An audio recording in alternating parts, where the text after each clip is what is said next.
เรียกทุกขลักษณะทุกจริงจริงนะหรือทุกครั้งนั้นแหละนะสภาพไม่คงที่เปลี่ยนไปตลอดเวลาคิดไปคิดมากายารอท่าแต่ทุกข้อสามต่อไปเรียกว่าทุกในอริยสัจเป็นทุกรูปนามกายใจทุกในขันธ์ห้ายิ่งทุกหนึ่งทุกสองทุกสามทุกโอ้ทุกสามกอง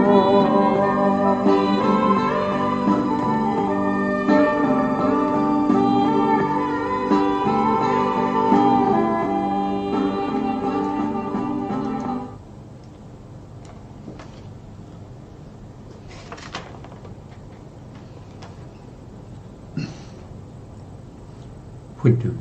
สรณังกัจฉามิธัมมังสรณังกัจฉามิสังฆังสรณังกัจฉามิกราบนมัสการพระมหาเถระพระสังฆาธิการพระเถรานุเถระสวัสดีท่านผู้ฟังและผู้ชมทุกท่านกลับมาพบกับรายการพระไตรปิฎกลอยฟ้าครั้งนี้เป็นครั้งที่71ในเรื่องของเวทนานุปัสสนาสติปัฏฐานก็ยังเรื่องเดิมอยู่นะครับเพราะว่าเราศึกษาในเรื่องของเวทนานี้จะมากหน่อยนะมากก็คือศึกษาให้ละเอียดนะให้ละเอียดซึ่งเวทนาที่พบเวทนา ในสติปัฏฐานเนี่ยที่เป็นสติปัฏฐานเนี่ยก็พระพุทธองค์ก็ได้แสดงไว้มากมายนะครับแล้วก็เรื่องของขันธ์นะขันธ์ก็มีเวทนาอยู่ด้วยนะก็พระพุทธองค์ก็ได้แสดงไว้นะครับเพราะว่าเวทนาก็เป็นขันธ์หนึ่งในขันธ์ห้านะครับซึ่งไม่ให้เสียเวลานะครับเพราะเราก็ไปต่อจากเมื่อครั้งที่แล้วนะครับครั้งที่แล้ว ครั้งที่แล้วเนี่ยเราก็ได้พูดถึงในเรื่องของปัจจัยก็คือผัสสะผัสสะเป็นปัจจัยให้เกิดเวทนาผัสสะคืออะไรก็คือการประชุมกันของธรรมะ3ประการด้วยกัน3ประการนั้นก็คือได้แก่1ก็คืออารมณ์2ก็คือได้แก่วัตถุ3ก็คือได้แก่วิญญาณธรรมะ3อย่างประชุมกันนี้เราเรียกว่าเป็นผัสสะผัสสะเมื่อผัสสะเกิดขึ้นเป็นปัจจัยให้เกิดเวทนาเราอยากจะรู้เรื่องของเวทนาละเอียดเราก็ต้องรู้ทั้งที่มันเป็นอารมณ์วัตถุอารมณ์แล้วก็วิญญาณด้วยพอเข้าเป็นเหตุเป็นปัจจัยให้เกิดเวทนาครั้งที่แล้วเราก็พูดถึงผัสสะ6นะครับเป็นปัจจัยช่วยอุปการะแก่เวทนาทั้ง6อันนี้เราก็พูดถึงในเรื่องของผัสสะที่อยู่ในปัญจทวารนะครับก็คือได้แก่จักขุสัมผัสสะคานะจักขุสัมผัสสะแล้วก็โสตสัมผัสสะคานะสัมผัสสะชิวหาสัมผัสสะกายสัมผัสสะนี่ก็เป็นปัญจทวารและอีกทวารหนึ่งก็คือได้แก่มโนทวารมโนทวารก็คือทางใจนั่นก็เรียกว่าเป็นมโนสัมผัสสะผัสสะ6อย่างนี้เป็นปัจจัยให้เกิดเวทนาในแต่ละทวารในแต่ละทางนะครับทางตาทางหูทางจมูกทางลิ้นแล้วก็ทางกายก็ได้6เวทนา6เวทนา6ที่เกิดขึ้นโดยอาศัยผัสสะ6นั้นแต่ละเวทนาแต่ละเวทนาอย่างเช่น เวทนาที่เกิดทางตาก็คือจักขุสัมผัสสะชาเวทนาอันนี้ก็ได้อำนาจปัจจัยอยู่8ปัจจัยได้8ปัจจัยเพราะเราพูดถึงผัสสะที่ไหนๆนะครับก็คือพูดถึงผัสสะที่ในจักขุวิญญาณในจักขุวิญญาณในจักขุวิญญาณเขาจะชื่อว่าจักขุสัมผัสสะในโสตวิญญาณเขาชื่อว่าโสตสัมผัสสะตัวนี้เป็นผัสสะนะครับแล้วก็เวทนาที่เกิดขึ้นก็จะชื่อตามผัสสะตามผัสสะนั้นก็จะอย่างเช่นจักขุสัมผัสสะชาเวทนานะครับที่อาศัยจักขุสัมผัสสะเกิดขึ้นก็จะได้อำนาจปัจจัย8นั่นก็คือเป็นสหชาตะปัจจัยได้ปัจจัยใหญ่4ก็คือปัจจัยใหญ่4ก็คือสหชาตะปัจจัยสหชาตะนิสยปัจจัยสหชาตะทีปัจจัยสหชาตะอาวิคตาปัจจัย4ปัจจัยเรียกว่าเป็นสหชาตะชาติใหญ่ส่วนสหชาตชาติเล็กนะมีอยู่4ปัจจัยแต่ในที่นี้เราได้มา3ปัจจัยก็คืออัญญมัญญปัจจัยสัมปยุตตปัจจัยแล้วก็วิปากปัจจัยแล้วก็ปัจจัยเล็กได้1ปัจจัย1ปัจจัยนั้นก็คือได้แก่1ปัจจัยก็คือได้แก่นามมะอาหารและปัจจัยเพราะตัวผัสสะนั้นเขาเป็นอาหารอะไรเขาเป็นผัสสะอาหารเขาเป็นผัสสะเพราะฉะนั้นเขาเป็นผัสสะอาหารเพราะฉะนั้นก็จึงได้นามมะอาหารและปัจจัยมาอีก1ปัจจัยอันนี้ก็ที่เราพูดไปครั้งที่แล้วนะครับต่อมาเราก็มาตามในเหตุปฏิจจสมุปบาทนะครับผัสสะเป็นปัจจัยช่วยอุปการะแก่เวทนามันไม่จบแค่นั้นนะครับสภาวะธรรมมันไม่จบแค่นั้นมันยังมีต่อนะครับนั่นก็คือได้แก่เวทนาปัจจยาตัณหาเวทนาก็เป็นเหตุเป็นปัจจัยให้เกิดตัณหาต่อไปเพราะสภาวะธรรมมันจะไหลไปอย่างนี้มันไม่ใช่ว่าผัสสะเกิดขึ้นแล้วมันจบไม่ใช่มันจะไหลไปนะครับไหลไปถึงไหนก็คือไหลไปจนถึงชาติจากชาติก็ไปชรามรณะโสกะปริเทวะทุกขโทมนัสอุปายาสะอันนี้คือขบวนการของสภาวธรรมที่มันมีจริงๆแล้วมันเป็นอยู่ในเขาเรียกว่ายังไงในจักรวาลในจักรวาลหรือในสังขารธรรมในสังขารธรรมทั้งหลายนะครับที่มีรูปและนามนะครับหรือว่าจะมีแต่นามนะครับอย่างเช่นอรูปภูมินะครับคืออากาสานัญจายตนะภูมิวิญญาณัญจายตนะภูมิอากินจัญญายตนะภูมิเนวสัญญานาสัญญายตนะภูมิอันนั้นเขามีแต่นามมีแต่นามการที่สืบต่อกันไปอย่างนี้นะครับก็จะมีทั้งรูปและนามอย่างพวกเรานะครับพวกเราเกิดเป็นมนุษย์เกิดเป็นมนุษย์เราก็มีทั้งรูปและนามเพราะฉะนั้นเราก็จะพูดถึงสภาวธรรมที่มีรูปและนามมีรูปและนามเนี่ยเราก็จัดลงในเรื่องของขันธ์ก็จะได้เป็นขันธ์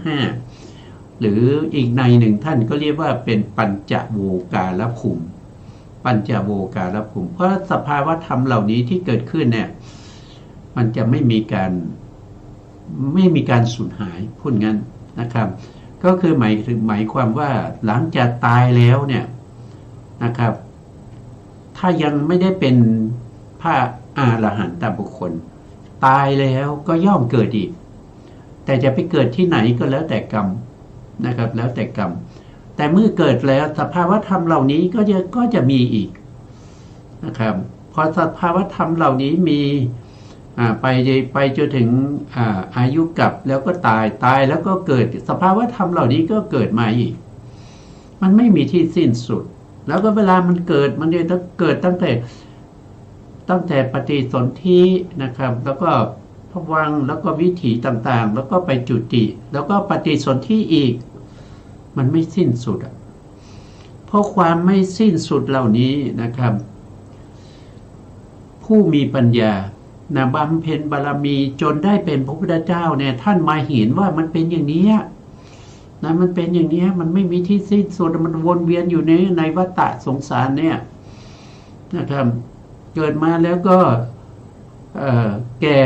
เจ็บแล้วก็ตายแล้วก็เกิดอีกเกิดแล้วก็แก่เจ็บตายแล้วก็เกิดอีกแก่เจ็บตายไม่มีที่สิ้นสุดสภาวะธรรมรูปนามขันธ์ห้าก็เป็นไปตามเหตุตามปัจจัยสืบเนื่องกันไปอย่างนี้ไม่มีที่สิ้นสุด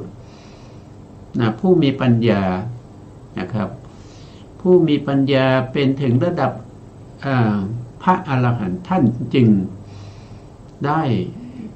ตรัสรู้ในเรื่องสิ่งเหล่านี้ว่ามันมีที่สิ้นสุดมันมีที่สิ้นสุดมันมีข้อปฏิบัติให้ถึงความสิ้นสุดของวัฏฏะสงสารนี้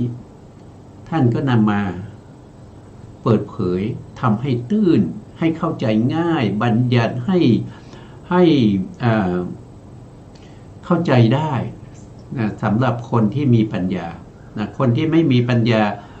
ก็ต้องสะสมก็ต้องสะสมบารมีไปนะครับสักวันหนึ่งก็คงจะได้เข้าถึงสภาวะธรรมเหล่านี้ธรรมเหล่านี้สืบกันไปเรื่อยๆนะครับไม่มีที่สิ้นสุดนะอย่างเช่นผัสสะเป็นปัจจัยผัสสะปัจจยเวทนาผัสสะเป็นปัจจัยให้เกิดเวทนาแล้วก็ต่อไปก็เวทนาปัจจยตัณหาเวทนาก็เป็นเหตุเป็นปัจจัยให้เกิดตัณหาอีกจากนั้นตัณหาปัจจยอุปทานังก็ตัณหาก็เป็นปัจจัยให้เกิดอุปทานนะครับอุปทานก็จะเป็นเหตุเป็นปัจจัยให้เกิดต่อไปก็คืออุปทานปัจจยภโวก็คืออุปทานเป็นปัจจัยให้เกิดภพภาวะปัจจยชาตินะครับเมื่อมีภพก็เป็นปัจจัยให้เกิดชาติก็คือชาติก็คือได้เกิดอีกแล้วหลังจากเกิดแล้วก็จะมีสิ่งที่ตามมานั่นก็คือชรามรณะโศกะปริเทวทุกขโทมนัสมันก็สืบกันไปอย่างนี้ไปสิ้นสุดที่ไหนไม่มีที่สิ้นสุดถ้าไม่ประพฤติปฏิบัติตามคำสั่งสอนของพระพุทธเจ้า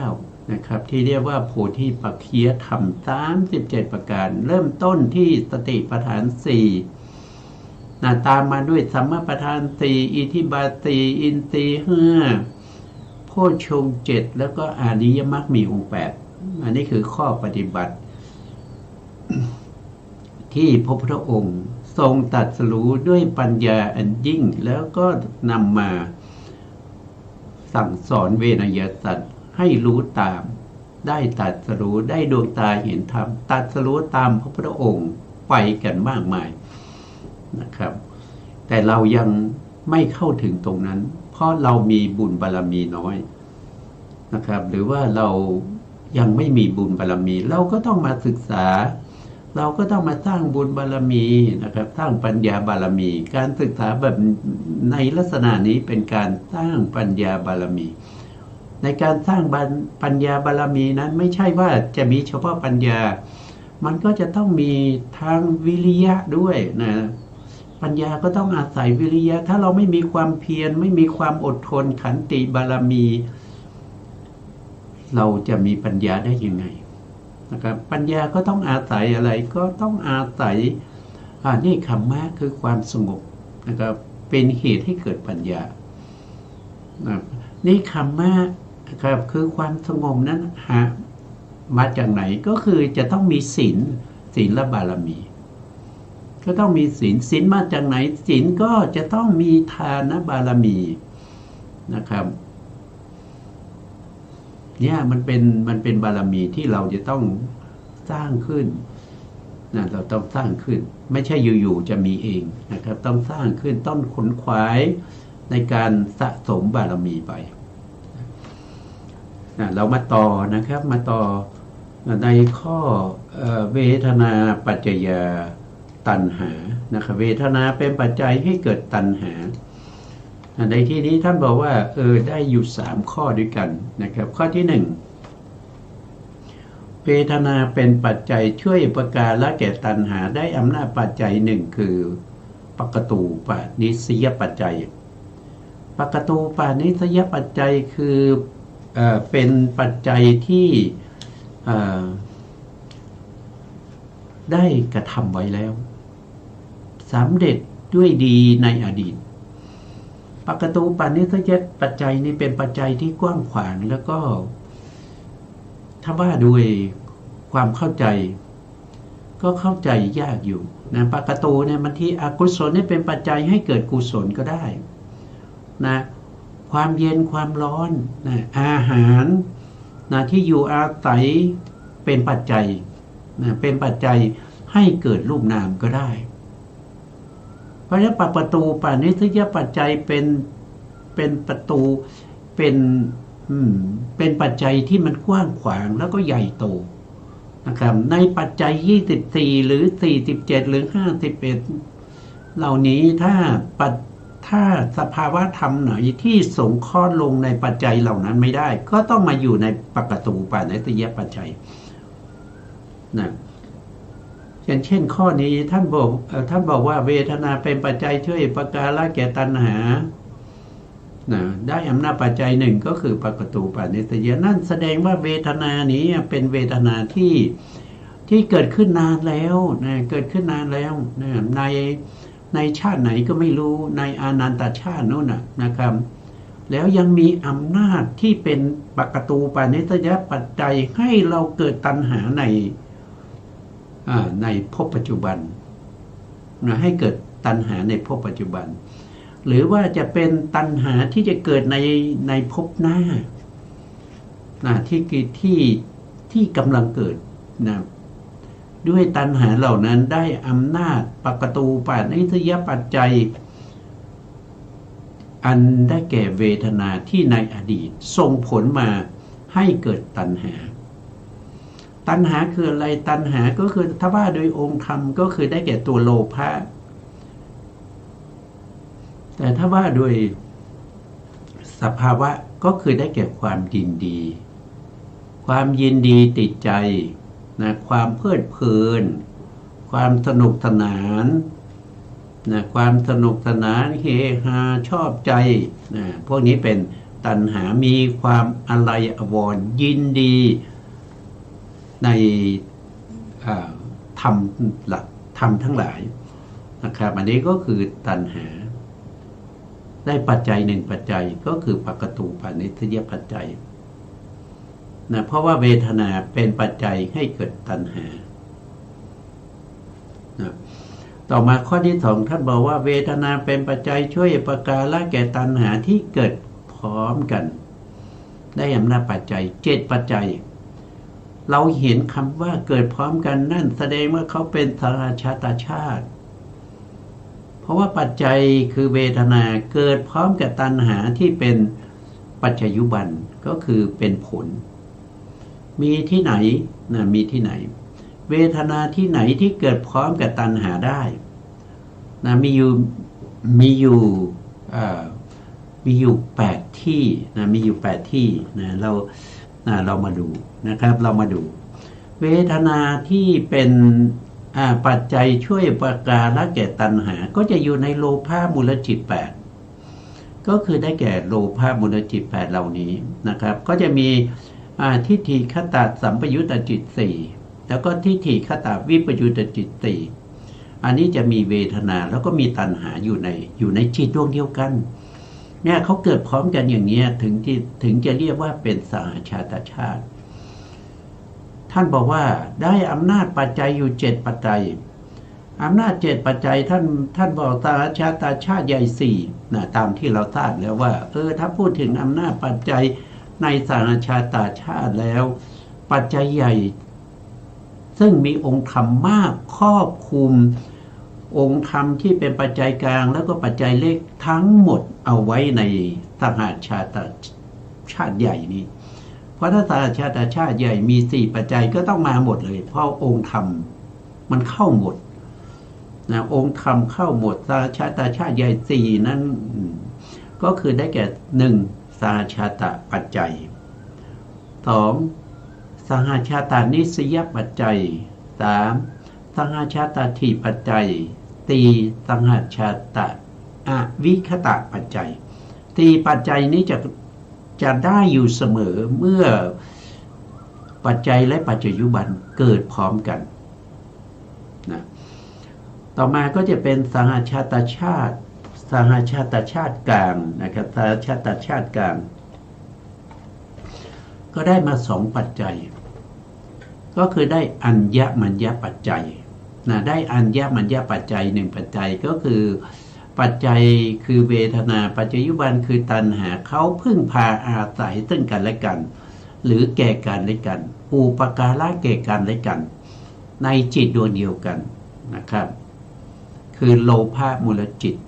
นะครับได้อำนาจปัจจัยกลางคืออัญญมัญญปัจจัย1ปัจจัยแล้วก็ได้สัมปยุตตปัจจัยอีก1ปัจจัย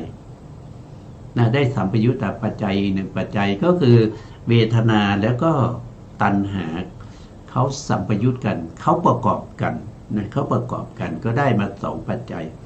ส่วนอีก2ปัจจัยนั้นไม่ได้คืออะไรก็คือวิปากปัจจัย1วิปากปัจจัยนั้นเขาพูดถึงจิตที่เป็นวิบากแต่ในที่นี้จิตเขาเป็นโลภะมูลจิตซึ่งเป็นอกุศลจิตทำหน้าที่ชวนะไม่ใช่วิบากเพราะฉะนั้นวิบากเข้าไม่ได้และเหลืออีก1ปัจจัยนั่นก็คือสหชาตวิปยุตตสหชาตวิปยุตตปัจจัยก็คือหมายถึงปัจจัยกับปัจจัยบันเกิดพร้อมกันแล้วก็ไม่ประกอบกันแต่ในที่นี้เขาเกิดพร้อมกันแล้วก็อยู่ในจิตดวงเดียวกันได้แก่เวทนากับตัณหาจึงเป็นสัมปยุตถ้าเป็นวิปยุตตปัจจัยไม่ประกอบกันนั่นก็คือจะต้องเป็นนามกับรูปนะครับตรงนี้ไม่ใช่นามโทษทีตรงนี้ไม่ปัจจัยบันเขาไม่ได้เป็นรูปหรือว่าปัจจัยเขาไม่ได้เป็นรูปเขาเป็นนามกับนามเพราะฉะนั้นวิปยุตตปัจจัยเข้าไม่ได้นะครับก็ไม่มีนะก็ไม่มีวิปยุตตปัจจัยนะก็ได้มา6ปัจจัยใหญ่4กลาง2นะครับแล้วก็ได้เลขอีก1ปัจจัยเลข1ปัจจัยนั่นก็คือได้แก่ฌานปัจจัยทำไมได้ฌานปัจจัยก็เพราะว่าเวทนาเป็นองค์ฌานนะเวทนาเข้าถึงองค์ฌานได้เรียกว่าสุขเวทนาอยู่ตรงไหนถ้าเรานับองค์ฌานมี5ใช่ไหมครับก็จะมี1วิตกไม่ใช่เวทนานะครับต่อมา2ก็คือวิจารวิจารไม่ใช่เวทนา3ก็คือปิติก็ไม่ใช่เวทนา4คือสุขอันนี้คือเวทนาละได้สุขแหละได้เวทนานะครับแล้วก็5ก็คือได้แก่เอกคตาไม่ใช่เวทนาเพราะฉะนั้นสุขซึ่งเป็นองค์ฌานที่4นั้นนะครับก็จัดอยู่ในประเภทที่เป็นเวทนาเพราะฉะนั้นจึงได้ฌานปัจจัยมาอีกปัจจัยหนึ่งรวมแล้วก็จะมีอยู่7ปัจจัยนะครับอันนี้คือข้อที่2อันนี้คือเกิดพร้อมกันนะครับเวทนากับตัณหาเกิดพร้อมกันจะได้อย่างนี้เขาจะเกิดพร้อมกันในไหนนะข้อนี้ต้องเป็นชวนาจิตนะครับชวนาจิตนั้นเป็นโลภะชวนะ8ดวงนั้นดวงใดดวงหนึ่งไปเกิดในวิถีเกิดในวิถีไหนล่ะนะครับเกิดในวิถีที่เป็นปัญจทวารนะครับเป็นปัญจทวารอย่างเช่นนะครับอย่างเช่นเวทนาที่พูดถึงตรงนี้นะครับเวทนาที่พูดถึงตรงนี้นะ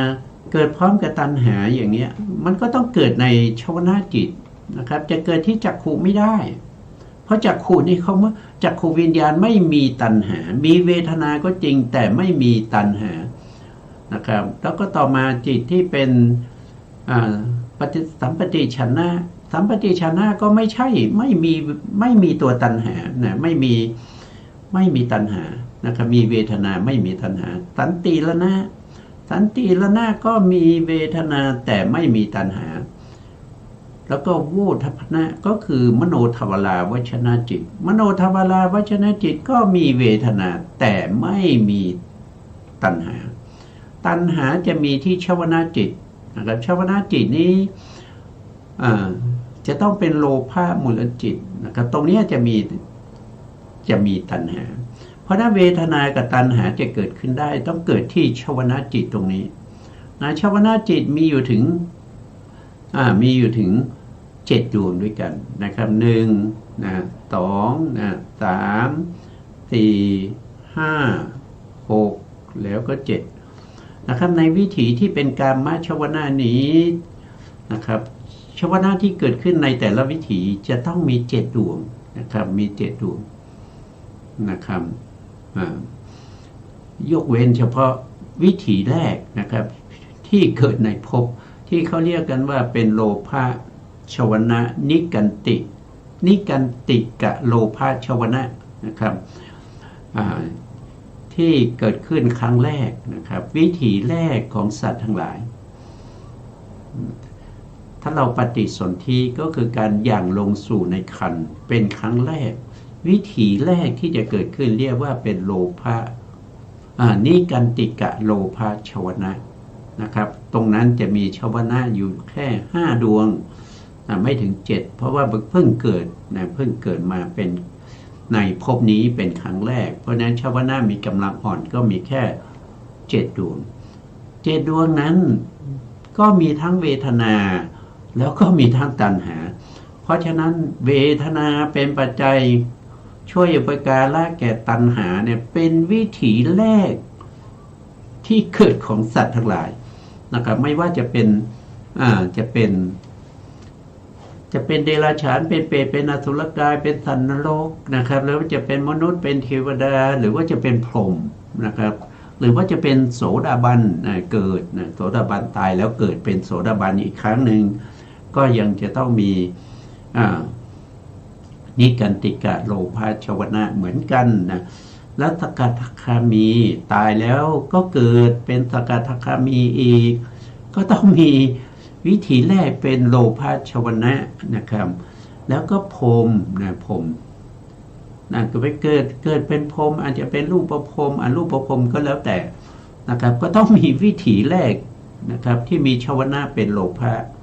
เพราะฉะนั้นเวทนาที่อยู่ในโลภะชวนะนั้นก็เป็นปัจจัยช่วยประการละแก่ตัณหาได้อำนาจ7 ปัจจัยนะครับเพราะเรายกเวทนานี้เป็นปัจจัยส่วนตัณหานี้เป็นปัจจัยยุบันได้อำนาจปัจจัย7เกิดที่ไหนก็ตามได้อำนาจปัจจัย7นะครับต่อไปในข้อที่3ท่านบอกว่าเวทนาเป็นปัจจัยช่วยอุปการะแก่ตัณหาที่เกิดติดต่อกันกับตนโดยไม่มีระหว่างขั้นอันนี้ท่านก็พูดถึงท่านก็พูดถึงเช่นในข้อ3ข้อ3ท่านบอกว่าเวทนาเป็นปัจจัยช่วยอุปการะแก่ตัณหาที่เกิดติดต่อกันโดยไม่มีระหว่างขั้นนะครับก็คือท่านพูดถึงตรงนี้อย่างเช่นชวนะดวงที่1นะครับมีเวทนาแล้วก็มีตัณหาด้วยเวทนาที่เป็นปัจจัยให้เกิดตัณหานั้นมันอยู่ในข้อที่2ไปแล้วทีนี้เวทนาที่อยู่ในชวนะดวงที่1ยังเป็นปัจจัยช่วยอุปการะแก่ตัณหาในชวนะดวงที่2ด้วยอย่างนี้นะครับปัจจัยอยู่ในชวนะดวงที่1คือเวทนาช่วยอุปการะแก่ชวนะช่วยอุปการะแก่ตัวตัณหาที่อยู่ในชวนะดวงที่2ได้อำนาจปัจจัยนั่นก็เขาเกิดติดต่อกันไม่มีร่องขั้นเห็นไหมครับตรงเนี้ยดวงที่1กับดวงที่2เนี่ยไม่มีอะไรขั้นตรงกลางเกิดติดต่อกันโดยไม่มีระหว่างขั้น นะครับได้อำนาจปัจจัย6ปัจจัย6ปัจจัยนั้นเป็นอนันตรชาตินะอนันตรชาติอนันตรชาตินี่ไม่รู้ครั้งที่แล้วเราได้ศึกษาหรือยังนะครับคืออนันตรชาติเนี่ยคือจะต้องเป็นนามอย่างเดียวนะครับจะต้องเป็นนามอย่างเดียวที่เกิดติดต่อกันไม่มีระหว่างขั้นจะเป็นรูปไม่ได้นะจะเป็นรูปไม่ได้เพราะรูปนั้นเขาไม่ได้เกิดติดต่อกันแบบนี้รูปนั้นเขาเกิดซ้อนๆกันรูปนั้นเขาเกิดทุกๆอนุขณะนะครับแล้วก็ในหนึ่งอนุขณะเนี่ยมีรูปเกิดมากมายไม่ว่าจะเป็นกรรมชรูปหรือบางทีก็มีทั้งจิตตชรูปอุตุชรูปอาหารและรูปด้วยก็จะเกิดซ้อนๆกันไปนะครับแล้วก็ยังมีอุตุชรูปประเภทที่ได้รับอำนาจมาจากกรรมปัจจัยนะกรรมปัจจัยนะเขาเรียกว่าเป็นกรรมปัจจยะอุตุชรูปบางทีได้รับอำนาจมาจากจิตก็เรียกว่าจิตตปัจจยะอุตุชรูปอย่างเงี้ยมันมากมายนะครับมันมากมายแสดงว่ามันไม่ได้เกิดติดต่อกันเหมือนกับจิตเหมือนกับจิตเจตสิกจิตกับเจตสิกนี้จะเกิดทีละดวงแล้วก็ไม่มีอะไรมาขั้นตรงกลางนะเขาจะเกิดไปอย่างนี้เกิดแล้วเขาดับนะไม่ใช่ตั้งอยู่ที่เดิมนะเกิดขึ้นมาแล้วนะครับครบอายุเขาดับไปพอดับไปก็จะมีจิตดวงใหม่เกิดขึ้นนะจิตดวงใหม่เกิดขึ้นนะครับหลังจากที่จิตดวงหน้านั้นดับไปแล้วจิตดวงหน้ายังอยู่จิตดวงหลังจะเกิดไม่ได้นะเกิดติดต่อกันอย่างนี้การติดต่อกันอย่างนี้เขาเรียกว่าเป็นอนันตละคือติดต่อกันโดยไม่มีระหว่างขั้นเพราะฉะนั้นอำนาจปัจจัยนี้ก็เลยได้ชื่อว่าเป็นอนันตละปัจจัยในอนันตละปัจจัยในปัจจัย47ถ้าเราจัดมารวมกันนะครับก็จะมีอยู่ทั้งหมดอยู่7ปัจจัยด้วยกันนะครับมีอยู่7ปัจจัย7ปัจจัยนั้นนะครับเราได้มา6ปัจจัยเพราะว่าปัจจัยที่7เนี่ยเขามุ่งหมายเอาตัวเจตนานะตัวเจตนาที่อยู่ในมรรคจิตเนี่ยนะครับเป็นปัจจัยช่วยอุปการะแก่ผลและจิตนะครับคือตัวเจตนาที่อยู่ในมรรคจิตเป็นปัจจัยช่วยอุปการะแก่สภาวธรรมที่เป็นผลและจิตพอมรรคจิตเกิดขึ้นทำกิจเสร็จแล้วดับไปผลและจิตก็เกิดตามนั่นด้วยอำนาจตรงนั้นมันเข้าในปัจจัยนี้ไม่ได้เพราะปัจจัยนี้เขาพูดถึงเวทนาเป็นปัจจัยช่วยอุปการะแก่ตัณหาตรงนั้นเขาพูดถึงโลกุตละธรรมนะครับเพราะฉะนั้นปัจจัยนั้นเข้าไม่ได้ก็เหลือ6ปัจจัย6ปัจจัยที่เหลือก็คือได้แก่อนันตละปัจจัย1คืออนันตละปัจจัยนะทำที่ช่วยอุปการะด้วยความเกิดติดต่อกันโดยไม่มีระหว่างขั้น2ก็คือสัมมนันตละปัจจัยสัมมนันตละปัจจัยก็คือปัจจัยที่เกิดติดต่อกันโดยไม่มีระหว่างขั้นทีเดียวก็คือเหมือนกันนะแต่ว่าเขาเน้นเขาย้ำนะครับทำไมต้องย้ำทำไมต้องเน้นนะครับมันขึ้นอยู่กับผู้ฟังธรรมในสมัยพุทธกาลนะครับผู้ที่เขาสะสมบารมีมาอย่างนี้นะครับเขาได้บางคนก็ฟังอนันตละปัจจัยแล้วเขาเกิดความเข้าใจเกิดความเข้าใจแล้วก็ปิ้งบรรลุธรรมเลยอย่างเงี้ยบางคนก็ไม่ใช่อย่างนั้นนะสะสมบารมีมาต้องฟังประเภทที่เป็นสัมมนันตละปัจจัยอย่างเงี้ยฟังสัมมนันตละปัจจัยแล้วโอ้โหถูกใจเหลือเกินนะครับถูกใจชอบใจเหลือเกินไม่เหมือนกับอนันตละปัจจัยเงี้ยมันขึ้นกับอุปนิสัยอัธยาศัยของแต่ละบุคคลนะครับของแต่ละบุคคลเพราะฉะนั้น สภาวะธรรมเนี่ยมันเหมือนกัน แต่มันอาจจะมีชื่อหลายชื่อนะครับอาจจะมีหลายชื่อเพราะอุปนิสัยของเวนยสัตว์ไม่เหมือนกันพระพุทธองค์แสดงธรรมมุ่งหมายที่จะให้เวนยสัตว์นั้นตรัสรู้ธรรมได้โดยง่ายจะใช้คำที่ตรงสภาวะธรรมในแง่ไหนมุมไหนพระพุทธองค์บัญญัติได้ทั้งหมดไม่มีเหลือขึ้นอยู่กับผู้ฟังธรรมจะเข้าใจถึงศัพท์นั้นเข้าใจถึงคำนั้นมากน้อยแค่ไหนสามารถจะได้ดวงตาเห็นธรรมตรัสรู้ตามพระพุทธเจ้าพระพุทธองค์ก็จะใช้คำนั้นแต่เวลาทำสังคายนาก็ต้องเอามาทั้งหมดเอามาทั้งหมดมารวมกันนะครับเพราะว่าเราการที่ทำสังคายนาเนี่ยไม่แน่ใจว่าแต่ละคนที่จะมาอ่านพระไตรปิฎกที่จะมาศึกษาพระไตรปิฎกมาท่องสาธยายเนี่ยจะมีอัธยาศัยยังไงก็ไม่รู้เพราะฉะนั้นที่พระพุทธองค์แสดงไว้เนี่ยก็ต้องเอามาทั้งหมดจะไปชอบใจจะเอาอนันตรปัจจัยมาไม่เอาสมานันตรปัจจัยบางคนชอบใจสมานันตรปัจจัยไม่ชอบใจอนันตรปัจจัยมันเป็นอย่างนั้นไม่ได้มันเป็นอย่างนั้นไม่ได้นะครับมันไม่มีอคติแบบนั้นนะครับเพราะว่าผู้ที่ทำสังคายนาคือพระอรหันต์พระอรหันต์ในสมัยพุทธกาลนะครับ500 องค์นั้นเป็นผู้ที่มี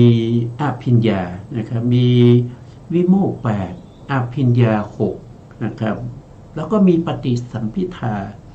นะครับเป็นถ้าจำไม่ผิดเนี่ย500 องค์นั้นนะครับท่านเป็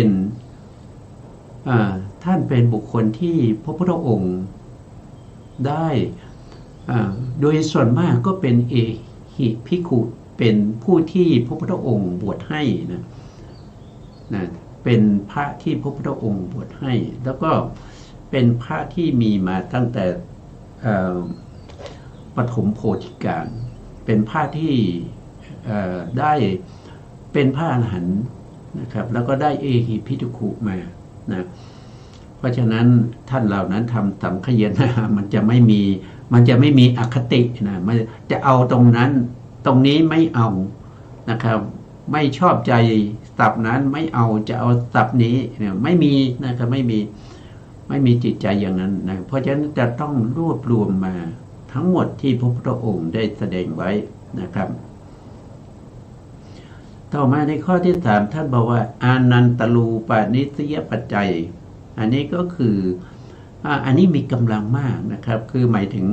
เกิดติดต่อกันแล้วยังเป็นที่อาศัยนะยังเป็นที่อาศัยด้วยนิสยะนี่เป็นที่อาศัยอานันตรูเนี่ยอานันตละนะบวกอุปาณิสยปัจจัยก็เป็นอานันตรูปาณิสยปัจจัยนะก็ปัจจัยนี้มีกำลังมากนะครับมีกำลังมากนะอันที่ข้อที่4นะครับข้อที่4ก็อาเสวนปัจจัยอาเสวนปัจจัยก็คือปัจจัยที่เสพบ่อยๆเสพยังไงนะครับเสพยังไงถ้าเราดูในวิถีเราก็จะเห็นชัดนะครับเราดูในวิถีเนี่ยเราจะเห็นชัดนะอย่างเช่นอาเสวนปัจจัยนะครับก็คือได้แก่ดวงชวนาดวงที่2นะครับคือมันมีมาแล้วดวงหนึ่งนะครับมีมาแล้วดวงหนึ่งเป็นชวนาเหมือนกันทำหน้าที่ชวนาเหมือนกันมีลักษณะอาการสภาพสัมปยุตธรรมเหมือนกันเกิดขึ้นอีกครั้งหนึ่งก็คือเสพแหละครั้งแรกเกิดแล้วยังไม่เสพครั้งที่2ก็เสพเข้าไปครั้งที่3ก็เสพเข้าไปอีกนะครับก็คือเกิดซ้ำๆกันเขาเรียกว่าทำให้คล่องทำให้ชำนาญน่ะมันก็คือการเสพนั่นเองนะชวนาดวงที่2ดวงที่3ดวงที่4ดวงที่5ดวงที่6ดวงที่7เนี่ยก็คือได้อาเสวนปัจจัยมาจากดวงข้างหน้าก็คือเสพบ่อยๆสืบเนื่องกันไปอย่างเงี้ยอันนี้ก็เป็นอาเสวนปัจจัย นะก็เป็นอย่างนี้นะต่อมาก็จะเป็นนัตถิปัจจัยนะนัตถิปัจจัยก็คือหมายความว่าดวงข้างหน้าไม่มีแล้วนะไม่มีแล้ว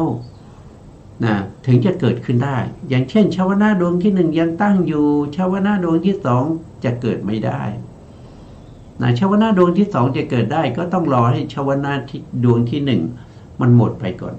นะครับก็เลยเรียกว่าเป็นนัตถิแปลว่าไม่มีถ้าเป็นอัตถินี่คือยังมีอยู่นัตถิคือไม่มีด้วยอำนาจปัจจัยคือไม่มีก็คือดับไปแล้วเป็นปัจจัยให้แก่ชาวนะดวงต่อไปนะครับแล้วก็วิคตะปัจจัยวิคตะนี่ก็แปลว่าปราศจากไปแล้วนะชาวนะดวงที่หนึ่งปราศจากไปแล้วไม่มีแล้วนะชาวนะดวงที่สองเกิดขึ้นได้ชาวนะดวงที่สองวิคตะไปแล้วปราศจากไปแล้วดวงที่สามถึงจะเกิดได้ดวงที่สามยังมีอยู่ดวงที่สี่เกิดไม่ได้ดวงที่สามวิคตะไปแล้วก็คือปราศจากไปแล้วดวงที่สี่เกิดได้มันก็สืบกันไปอย่างนี้นะครับชาวนะเจ็ดดวงนี้นะครับนะอันนี้ก็เรียกว่าเป็นอานันตรปัจจัยนะข้อกำหนดของเขาก็คือได้แก่เกิดติดต่อกันโดยไม่มีระหว่างขั้นก็คือปัจจัยกับปัจจัยปัจจุบันเกิดติดต่อกันไม่มีระหว่างขั้นนี่เรียกว่าเป็นอานันตรปัจจัยนะครับก็อันนี้ก็คือเวทนาเป็นปัจจัยให้เกิดตัณหานะครับอยู่ที่ไหนนะครับก็เวทนาก็อยู่ถ้าเกิดติดต่อกันไม่มีระหว่างขั้นก็คือเวทนาดวงที่หนึ่งที่อยู่ในชวนะดวงที่หนึ่งนะครับที่เป็นโลภะมูลจิตเนี่ยนะโลภะมูลเนี่ยตรงนี้อันนี้คือโลภะมูลจิตนะ8 ดวงใดดวงหนึ่งมาเกิดตรงนี้นะโลภะมูลจิตดวงใดดวงหนึ่งมาเกิดตรงนี้แล้วก็เวทนาที่อยู่ในโลภะมูลจิตดวงนี้นะเป็นปัจจัยให้แก่ตัณหาในชวนะดวงที่สองหรือว่าจะพูดตรงนี้ก็ได้นะครับตรงที่เป็นโวทัพพนะนะครับก็คือเวทนาที่อยู่ในโวทัพพนะนี้เป็นปัจจัยให้เกิดตัณหาในชวนะดวงที่หนึ่งอย่างนี้ก็ได้อย่างนี้ก็เป็นอนันตรปัจจัยเหมือนกันนะเพราะว่าเวทนาที่เกิดขึ้นแล้วก็ดับไปก่อนเป็นปัจจัยให้แก่ตัณหาในดวงถัดไปอันนี้เรียกว่าเป็นอนันตรปัจจัยอนันตรปัจจัยนะครับก็จะอยู่ในอนันตรชาติอนันตรชาติมีปัจจัยอยู่7ปัจจัยนะมีอยู่7ปัจจัยแต่ปัจจัยที่7นั้นเราไม่ได้เอานำมาเนื่องจากว่าปัจจัยที่7เนี่ยเขาพูดถึงเรื่องของเจตนาที่อยู่ในมรรคจิตคือตัวกรรมหรือตัวเจตนาที่อยู่ในมรรคจิตเป็นปัจจัยช่วยประการและแก่ผลและจิตอย่างเงี้ยตรงนั้นเราไม่นำมาเพราะเป็นโลกุตระเราพูดถึงโลกิยะคือสภาวธรรมที่เกิดขึ้นดับไปเกิดขึ้นดับไปหมุนเวียนไปในวัฏสงสารหมุนเวียนไปในวัฏสงสารไม่มีที่สิ้นสุดนะครับถ้าเราไม่สามารถที่จะปฏิบัติให้เข้าถึงความเป็นพระอรหันต์ของพระพุทธเจ้าแล้วก็ปรินิพพานเราก็ยังต้องมีสภาวธรรมเหล่านี้เกิดดับสืบกันไปอย่างนี้แหละนะพระอรหันต์ต้องเน้นว่าต้องของพระพุทธเจ้านะครับไม่ใช่พระอรหันต์ของอาจารย์นั้นอาจารย์นี้นะไม่ใช่นะต้องเป็นพระอรหันต์ของพระสัมมาสัมพุทธเจ้าเท่านั้นนะครับเท่านั้นต้องมีเท่านั้นด้วยนะอันนี้ก็ป้องกันนะป้องกันการแอบอ้างนะครับแอบอ้างต่อไปนะครับต่อไปเขาก็บอกว่าตัณหาปัจจยาอุปทานังนะตัณหานี่เป็นปัจจัยให้เกิดอุปทานนะว่าตัณหาคืออะไรตัณหาคือความยินดีพอใจนะได้แก่โลภะความเพลิดเพลินความติดใจความอาลัยอาวรณ์นะครับ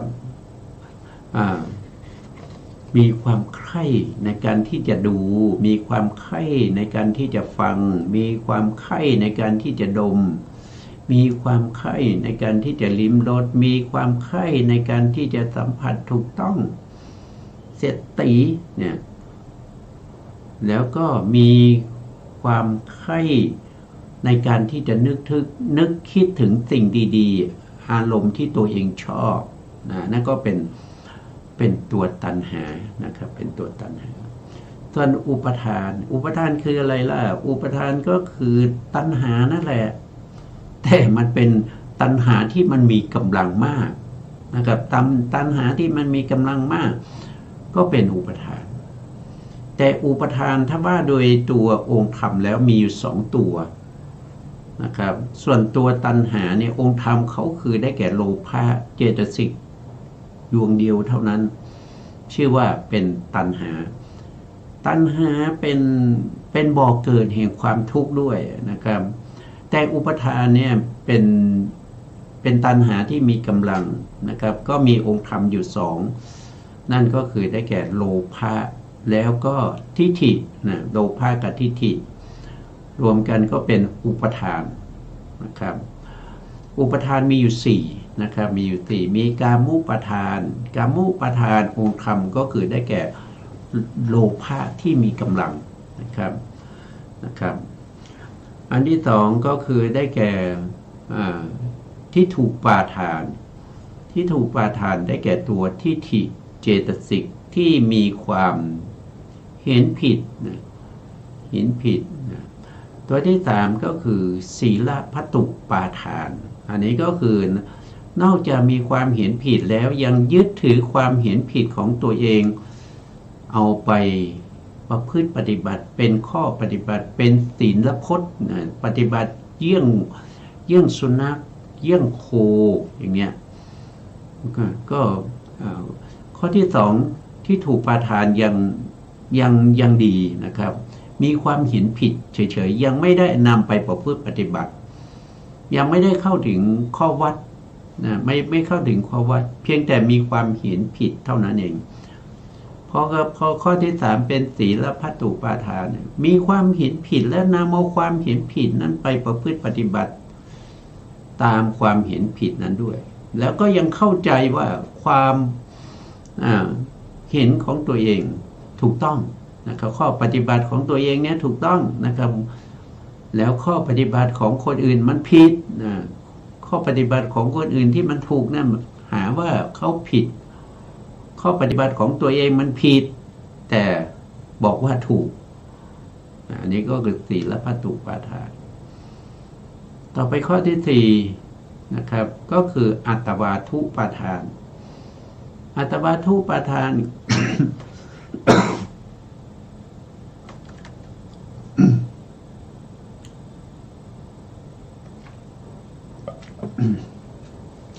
อัตตวาทุปาทานเนี่ยก็คือมันนอกเหนือจากที่ถูกปาทานกับศีลพัตตุปาทานก็เป็นอัตตวาทุปาทานคือเห็นเป็นตัวเป็นตนนะครับอย่างเช่นสักกายทิฏฐิอย่างเงี้ยนะครับ20เห็นรูปเป็นเราเป็นรูปเรามีรูปอยู่ในเราอยู่ในรูปความเห็นอย่างนี้ก็เป็นความเห็นผิดเห็นเป็นตัวเป็นตนนะเห็นเป็นตัวว่ามีอัตตาตัวตนอยู่ในรูปยึดถือรูปว่าเป็นเราเป็นตัวเป็นตนของเรานะครับยึดถือว่าตัวตนของเราอยู่ในรูปนะครับบางคนก็ยึดถือว่ารูปอยู่ในตัวตนของเราอย่างเงี้ยมันมีความเห็นผิดที่แปลกประหลาดนะครับที่มันนอกเหนือจากที่ถูกปาทานนะครับอันนี้ก็มีมากมายนะครับความเห็นผิดนะครับมีถ้าว่าไปโดยทั่วไปนะครับก็จะมีอยู่โดยทั่วไปที่ศึกษามาก็มี75อย่างด้วยกัน 75 อย่างนะครับก็มีทิฏฐิ62นะครับก็คือความเห็นผิดในเรื่องของขันธ์อายตนะภพภูมิทั้งหลายที่สัตว์ทั้งหลายเวียนว่ายตายเกิดมีอยู่ถึง62อย่างแล้วก็มีทิฏฐิที่เป็นประเภทที่แก้ไขไม่ได้ที่เรียกว่าเป็นนิยตมิจฉาทิฏฐิอีก3นั่นก็คือได้แก่อะไรนัตถิกะทิฏฐิก็คือไม่มีผลและอเหตุกะทิฏฐิไม่มีเหตุอากิยทิฏฐิไม่มีทั้งเหตุและทั้งผลนะที่ยึดมั่นแก้ไขไม่ได้เชื่ออย่างนี้นะไม่ยอมปัดตัวไม่ยอมเข้าใจถึงสิ่งที่ถูกต้องยึดถือในข้อความเห็นของตนที่มันผิดแล้วไม่ยอมปล่อยไม่ยอมวางนะครับอันนี้ก็เป็นนิยตมิจฉาทิฏฐิแล้วก็มีทิฏฐิประเภทที่เขาเรียกว่าเป็น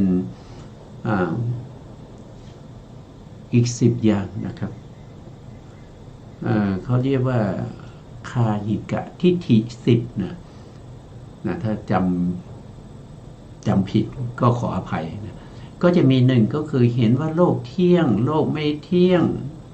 อย่างนี้เท่านั้นนะอย่างอื่นไม่ใช่นะครับพวกนี้นะครับพ่อไม่มีคุณแม่ไม่มีคุณโลกเที่ยงบ้างไม่เที่ยงบ้างอันนี้ก็เป็นทิฏฐิอีก10 อย่างรวมกันก็เป็น75นะครับก็เป็น75จริงๆแล้วมีมากกว่านี้นะครับมีมากกว่านี้นะอันนี้ก็เป็นเรื่องของทิฏฐินะทิฏฐิก็จะอยู่ในยึดมั่นอยู่ในอุปทานนะครับเป็นทิฏฐุปาทานนะศีลพัตตุปาทานอัตตวาทุปาทานนี่เรียกว่าเป็นอุปทานแล้วก็มีข้อที่1ก็คือกรรมอุปทานนั่นคือได้แก่ตัวตัณหานะครับทีนี้เราก็มาดูว่าท่านบอกว่าตัณหาปัจจยาอุปทานนะครับมีอยู่3ข้อ1ก็คือตัณหาที่เกิดก่อนเป็นปัจจัยนะคำว่าเกิดก่อนนี้ก็คือไม่ได้เกิดพร้อมกันนะแล้วไม่ได้เกิดติดต่อกันนะครับก่อนก็คือที่มันเคยเกิดแล้วเมื่อภพที่แล้วนะครับหรือว่าในภพนี้ตอนที่เราเป็นหนุ่มตอนนี้เราแก่แล้วนะครับตัณหาที่เกิดในตอนหนุ่มหรือว่าตัณหาที่เกิดเมื่อวานนะครับหรือว่าตัณหาที่เกิดก่อนหน้านะ1 ชั่วโมงแล้วเป็นปัจจัยให้เกิดอุปทานมันเกิดต่างขณะกันนะครับไม่ที่เกิดก่อนไม่ใช่ขณะเดียวกันอันนี้ได้อำนาจปัจจัย1ปัจจัยนั่นคือปัจจัยอะไรก็คือได้แก่ปักตูปนิสยปัจจัยปักตูปนิสยปัจจัยปักตูนี่แปลว่าเหตุธรรมที่ได้กระทำไว้ดีแล้วนิสยก็เป็นที่อาศัยเกิดอันนี้จะอยู่ในชาติของปักตูปนิสยชาตินะครับเราไปดูปักตูปนิสยชาตินิดหน่อยนะครับเนี่ยปักตูปนิสยชาตินะครับมีอยู่2ปัจจัยนะมี2ปัจจัยคือ1สุทธปักตูปนิสยปัจจัยคือเจตนาที่เกิดก่อนและรูปบัญญัติที่มีกำลังนะเป็นผู้อุปการะแก่จิตและเจตสิกอันนี้ทั้งรูปทั้งบัญญัติทั้งหมดนะครับที่มีกำลังเป็นปัจจัยให้เกิดจิตและเจตสิก2ก็คือมิสกะปกตูปนิสยปกตูปนิสยนานัคณิกกรรมปัจจัยคือเจตนาที่มีกำลังเป็นผู้อุปการะแก่วิบากนามขันธ์นะครับเว้นตัวมรรคเจตนาเพราะมรรคเจตนาไปอยู่ในอนันตระปัจจัยแล้วนะครับอันนี้ก็ต้องเว้นไปข้อกำหนดก็คือปัจจัย ยธรรมคือจิตเจตสิกรูปที่มีกำลังมาก ที่เกิดก่อนๆและบัญญัตินะปัจจุบันคือจิตและเจตสิกที่เกิดทีหลังนะครับอันนี้ก็เป็นเรื่องของปกตูปานิสยปัจจัยนะครับก็ต้องรู้แล้วก็เข้าใจพยายามทำความเข้าใจนะครับเพื่อประโยชน์สูงสุดนะนั่นก็คือได้แก่มรรคผลนิพพานนะครับเพราะเราปรารถนาจุดสิ้นสุดนั่นก็คือไม่หยุดการเวียนว่ายตายเกิดนะครับเข้าถึงพระนิพพานถ้าผู้ที่ยังไม่ได้เป็นพระอรหันต์ปรินิพพานนะครับก็จะต้องมีการเวียนว่ายตายเกิดก็เป็นทุกข์นะเกิดบ่อยๆก็เป็นทุกข์นะครับวันนี้เวลาหมดแล้วนะครับนะสุดท้ายนี้นะครับก็ขอกราบขอบคุณพระครูสมุทรวิศวัตรวรกิจโจผู้อำนวยการสถานีวิทยุเพื่อการศึกษาพระพุทธศาสนาและวัฒนธรรม FM 104.5 เมกะเฮิรตซ์วัดไฟหินจังหวัดเชียงใหม่และขอกราบขอบคุณพระครูปริยัติยานุศาสตร์ขอบคุณท่านผู้ฟังและผู้ชมทุกท่านที่ให้เกียรติติดตามในรายการพระไตรปิฎกลอยฟ้าพบกันใหม่ในครั้งต่อไปครับวันนี้ลาไปก่อนครับสวัสดีครับ